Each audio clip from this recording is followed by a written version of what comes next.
خوشبو، تو جو نسیم سحر ہے، گلشن کو نسیم سحر نے، صبح کی ٹھنڈی ہوا نے عطر کی خوشبو کو پورا پھیلا دیا اس نے چمن میں، جس کی وجہ سے جو ہوا ہے وہ چنبیلی کے پھولوں کی خوشبو کے نشے میں مست ہے۔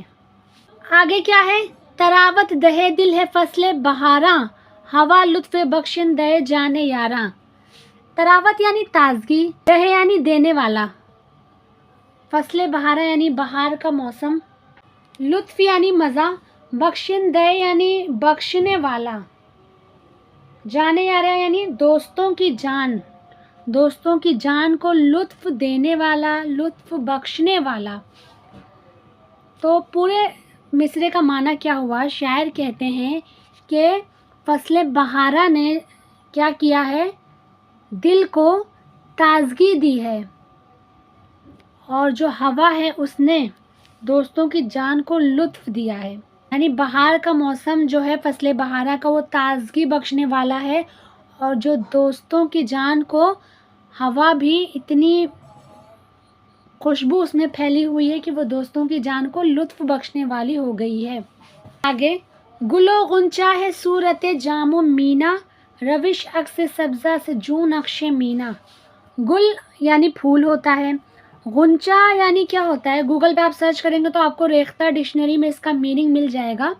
غنچہ یعنی ہوتا ہے کلی، ایسا پھول جو ابھی کھلا نہیں ہے، مکمل طریقے سے وہ کھلا نہیں ہے بلکہ ابھی بند ہے، ٹھیک ہے۔ صورت جام و مینا، جام یعنی معلوم ہے آپ کو پیالہ، پینے کی چیز، مینا سے مراد شراب ہے۔ روش یعنی راستہ، عکس سبزہ یعنی سبزہ ہریالی کا سایہ، جو یعنی جیسا، نقش مینا یعنی سراہی پر کیا گیا نقش و نگار، مینا سے مراد یہاں پر سراہی ہے۔ تو شاعر کیا کہتے ہیں کہ موسم اتنا خوبصورت ہے، اتنا خوبصورت نظارہ ہے، باغ میں ہر طرف گل و غنچہ نظر آ رہے ہیں کہ وہ صورت جام و مینا ہے، یعنی جس طرح جام شراب پی کر لوگ مست ہو جاتے ہیں، اسی طرح باغ کی بھی حالت ہے کہ انسان سیر کو جائے تو اس میں کھو جائے، اس کے نشے میں مست ہو جائے۔ اور جو سبزہ ہے اس میں سے گزرا ہوا راستہ اتنا خوبصورت نظر آ رہا ہے، جیسے قدرت نے بہترین طریقے سے نقش و نگار کر کے ہریالی میں سے اس راستے کو نکالا ہے، جیسے سراہی پر نقش و نگار ہوتا ہے کہ دیکھنے والے کی آنکھیں ٹکی رہ جاتی ہیں۔ آگے کیا ہے؟ سفیر عنادل ملالت ربا ہے، خیاباں میں مستانہ پھرتی صبا ہے۔ سفیر عنادل یعنی کیا ہے؟ سفیر یعنی سیٹی، آواز، چہچہاہٹ۔ عنادل یہ اندلیب کی جمع ہے، یعنی بلبل، بلبل ایک پرندہ ہے۔ ملالت ربا یعنی ملال، غم، ان تمام چیزوں کو دور کرنے والی ہے۔ یعنی شاعر کہتے ہیں کہ جو اندلیب ہے، جو بلبل ہے، اس کی آواز اتنی پیاری ہے کہ سن کر انسان جو ہے اس اپنا غم بھول جائے، بالکل اس کی آواز ملالت ربا ہے، یعنی غموں کو دور کر دینے والی ہے۔ خیاباں یعنی کیاری، صبا یعنی ہوا۔ تو شاعر کیا کہتے ہیں کہ باغ کی حالت کو بیان کرتے ہوئے شاعر کہتے ہیں باغ میں بلبل بھی ہے جس کی چہچہاہٹ سن کے انسان اپنا غم بھول جائے، اور جو کیاری ہے، کیاریوں میں اتنی خوبصورتی سے جو وہ ہوا ہے وہ مست و مگن ہو کے پھر رہی ہے۔ آگے، ہوئی ختم تقریر جب دل کی یکسر، خرد نے کہا مجھ سے آشفتہ ہو کر۔ دل اور خرد یکسر یعنی اچانک، یعنی جب اچانک دل کی تقریر ختم ہوئی۔ ابھی تک شاعر کیا بول رہے تھے کہ ہوا میل دل دیدے سرو سمن کا، یہاں پر یعنی ابھی تک دل بات کر رہا تھا۔ تو شاعر آگے کیا کہتے ہیں کہ جب اچانک دل کی تقریر ختم ہوئی تو عقل، خرد یعنی عقل نے پریشان، آشفتہ ہو کر، پریشان ہو کر کیا کہا شاعر سے، یعنی ابھی تک تو دل گفتگو کر رہا تھا، بڑا گل و لالا غنچہ بہار فصل بہارا کی باتیں دل کر رہا تھا، اب یہاں سے بات شروع ہوتی ہے خرد کی، عقل کی۔ تو اب دیکھیے دل کی باتیں کیسی تھی، ہے نا، انسان کو بیوقوف بنانے والی، یہ خرد کا کہنا ہے۔ اب آگے دیکھتے ہیں کہ خرد یعنی کہ جو عقل ہے وہ کیا کہتا ہے۔ عقل کہتا ہے کہ اے بے خبر ابلا و سخت ناداں، کبھی دل کی تقریر سے ہو نہ شاداں۔ خرد کیا کہتا ہے کہ بے خبر، ابلہ یعنی بے وقوف اور نادان، کبھی دل کی تقریر سے تو خوش مت ہونا۔ حقیقت ہے سیر چمن دل ربا ہے، ولے اس کو جو اہل برگ و نوا ہے۔ یعنی عقل کہتا ہے کہ اے بے وقوف نادان، دل کی تقریر سے کبھی خوش مت ہونا۔ ہاں یہ حقیقت ہے کہ جو چمن کی باغ کی سیر ہے وہ دل ربا ہے، دل کو لبھانے والی ہے، لیکن یہ کس کے لیے ہے؟ ولے اس کو جو اہل برگ و نوا ہے۔ وہ نوا یعنی مال و متاع والے امیر لوگ، یعنی یہ ان کے لیے ہے جو امیر لوگ ہیں۔ یہ گل گشت زیبا نہیں ہر گدا کو، نہ ہر مفلس بند دام انا کو۔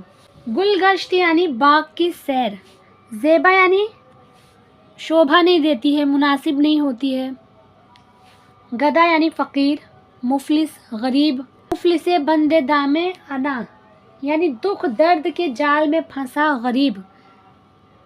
تو شاعر کیا کہتے ہیں کہ ہاں یہ چمن کی سیر بھلے ہی دل کو لبھانے والی ہے، لیکن یہ تو امیروں کے چوچلے ہیں، یہ باغ کی سیر غریبوں کے لیے نہیں ہے، یہ انہیں زیبا نہیں دیتی ہے، انہیں مناسب نہیں ہے کہ یہ باغ کی سیر کریں۔ کیوں؟ کیونکہ جو غریب آدمی ہوتا ہے اس کے لیے سب سے بڑا مسئلہ اس کے دکھ درد کے جال ہوتے ہیں، وہ اپنے دکھ اور درد کے جالوں میں پھنسا ہوتا ہے، اس کے لیے سب سے بڑا مسئلہ بھوک ہوتی ہے، اور جب بھوک ہوتی ہے نا تو انسان کو کچھ نظر نہیں آتا ہے۔ یہ تو ان امیروں کے چوچلے ہیں جن کے پیٹ بھرے ہوئے ہیں، انہیں مزہ آتا ہوگا چمن میں، باغ میں، یہ غریبوں کی چیزیں نہیں ہیں۔ اگر یوں ہی منظور ہے سیر گلشن، ہے مطلوب سمع صفیر نوازن۔ آگے شاعر کیا کہتا ہے؟ ہاں اگر تمہیں پھر بھی گلشن کی سیر کرنا ہے، یوں ہی تمہیں منظور ہے، تم چاہتے ہو کہ گلشن کی سیر کرو، ہے مطلوب سمع صفیر نوازن۔ مطلوب یعنی طلب کرنا، چاہنا، سمع یعنی ہوتا ہے سننا، پھر سیٹی چہچہاہٹ، نوازن یعنی آوازوں کو۔ تو شاعر کیا کہتے ہیں؟ ہاں اگر تم پھر بھی سننا ہی چاہتے ہو، تم چاہتے ہی ہو کہ تم باغ کی سیر کرو اور گلشن میں چہچہاہٹ سنو، تو کیا کرو؟ ذرا چل کے اب دیکھ دربار اس کا، کس کا؟ کہ کیسا ہے محفل کا گلزار اس کا۔ یہاں پر کس کا دربار مراد ہے؟ کس کی محفل کی بات شاعر کر رہے ہیں؟ راجا رگھوجی راؤ بھوسلے، جہاں پر جو شاعر ہیں انہوں نے ملازمت کی ان کے دربار میں، ان کی بات کر رہے ہیں۔ آگے کیا کہتے ہیں شاعر؟ جسے دیکھ پیر فلک با قد خم، ادب سے کھڑا بہر مجرا دمادم۔ پیر یعنی بزرگ، بوڑھا انسان، یعنی مراد کیا ہے؟ قدیم، پرانا۔ فلک یعنی آسمان، قد خم یعنی جھکا ہوا قد، بہر مجرا سلامی کے لیے، دمادم یعنی مسلسل۔ تو شاعر کیا کہتا ہے؟ یعنی چلنا ہی ہے، سیر کرنا ہی ہے تو ایسے محفل میں چل، ایسے چمن کی سیر کر جسے دیکھ کر نا آسمان کا بھی قد جھک گیا ہے، جسے مسلسل آسمان بھی ادب سے سلام کرتا ہے۔ خلاصہ دیکھ لیتے ہیں۔ ایک دن شاعر کو صحن چمن کا خیال آیا، اس کے دل میں سرو اور سمن کے درختوں اور پھولوں کو دیکھنے کی آرزو پیدا ہوئی۔ اچھا یہاں پر جو یہ لفظ ہے یہ سمن ہے اصل میں، پیچھے ویڈیو میں نے بار بار سمن کہا ہے، وہ غلط ہے، اصل لفظ سمن ہے۔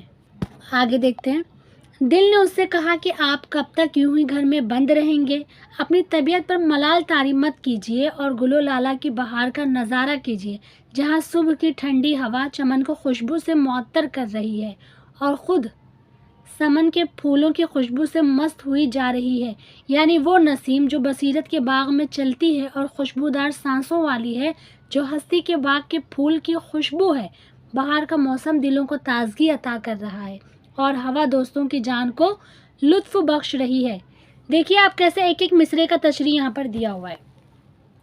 شاعر کا دل پھولوں اور کلیوں کو جام اور مینا کی تشبیہ دیتے ہوئے کہہ رہا ہے کہ راستہ ہریالی کی وجہ سے ایسا لگ رہا ہے جیسے کسی صراحی پر نقاشی کی گئی ہو۔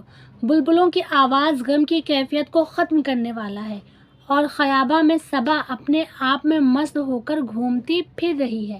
جب دل نے اپنی یہ تقریر ختم کی تو عقل نے پریشان ہو کر شاعر کو مخاطب کیا اور کہا کہ اے بے خبر، تو بے وقوف اور نادان ہے جو دل کی باتیں سن کر خوش ہو رہا ہے۔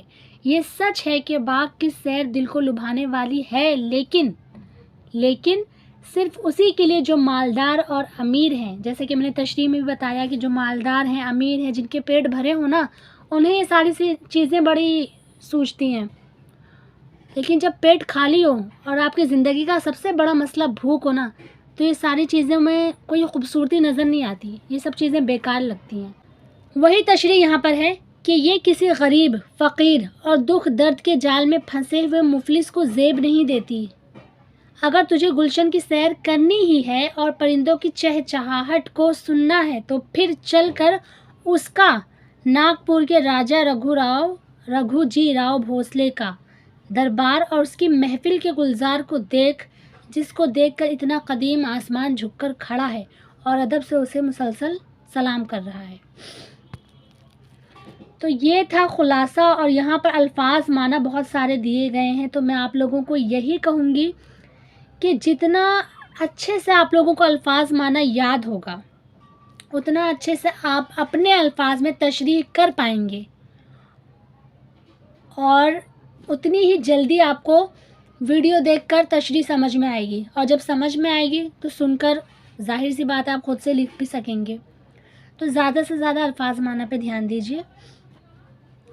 اگلی ویڈیو کون سے ٹاپک پہ ہونا چاہیے کمنٹ میں ضرور بتائیے. ویڈیو کو لائک کیجیے، چینل کو سبسکرائب کیجیے، اپنے دوستوں سے بھی شیئر کیجیے.